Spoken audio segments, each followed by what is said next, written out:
and a pineapple under the sea.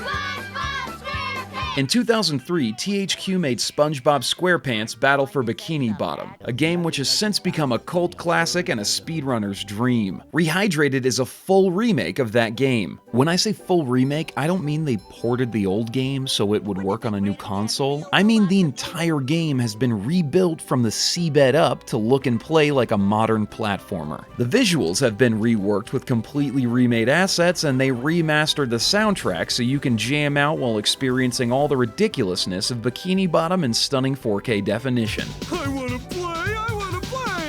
If you didn't play the original game, let me help you dip your toes in. Battle for Bikini Bottom Rehydrated is an original story based on the first 3 seasons of SpongeBob, which are known as the classic SpongeBob era, mostly because the late great Steven Hilberg was still heavily involved with the show. He was a marine biologist who was also a voice actor, animator, and the mind who came up with the SquarePants-wearing sea sponge we all know and love.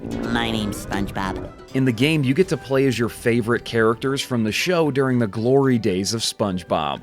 The adventure begins when the tiny evil genius Plankton creates a robot army using a machine he made called the Duplicatotron 3000. He forgets the machine is set to don't obey and releases a horde of disobedient automatons to bring havoc to the good fish of Bikini Bottom. Gonna play with robots, gonna play with robots. In the game, you can play as SpongeBob, Patrick, and Sandy, who each come with unique abilities as you try to restore order amongst the kelp and tikis. SpongeBob can wedgie jump using his underwear, Ultimate wedgie experience. uses bubbles as a bowling ball or helmet to headbutt his enemies, and he can curl up into a sponge ball to roll around town. Patrick can use his starfishy girth to slam stun enemies. He can pick up and throw objects like giant watermelons. Don't question why there are giant watermelons under the sea, just throw them.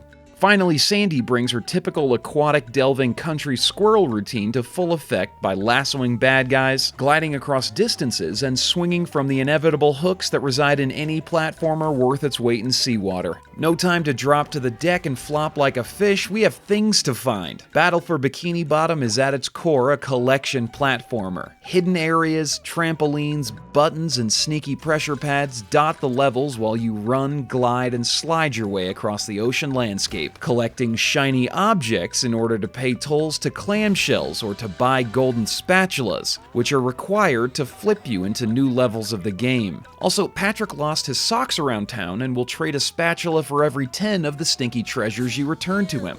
Patrick needs to do laundry. You can throw a clam and hit a game that uses non-FDA approved potions to regenerate health, but we're in Bikini Bottom, and in order to patch ourselves up here, there is no better tool than SpongeBob's clean underwear. No matter the assailant, be he robot, jellyfish, or tiki, a fresh pair of tighty-whities will have us back in shipshape in no time. Sandy and Patrick use SpongeBob's underwear as well, and they complain about it with voices provided by the original voice actors from the show. With appearances by Squidward, Mr. Krabs, Mrs. Puff, Bubble Buddy, Larry the Lobster, Mermaid Man and Barnacle Boy, and the magnanimous King Neptune, you'll sooner suffer from oxygen deprivation than a lack of friends. On top of entirely remaking the game, THQ Nordic added a new on- and offline 2-player horde mode with additional material that was cut from the original game, such as Robo Squidward, who previously only existed in concept art form. I think we have ourselves a nautical nonsense-based game of the year. Bring it on! SpongeBob SquarePants Battle for Bikini Bottom Rehydrated releases June 23rd on PC, PlayStation, Xbox, and Nintendo Switch.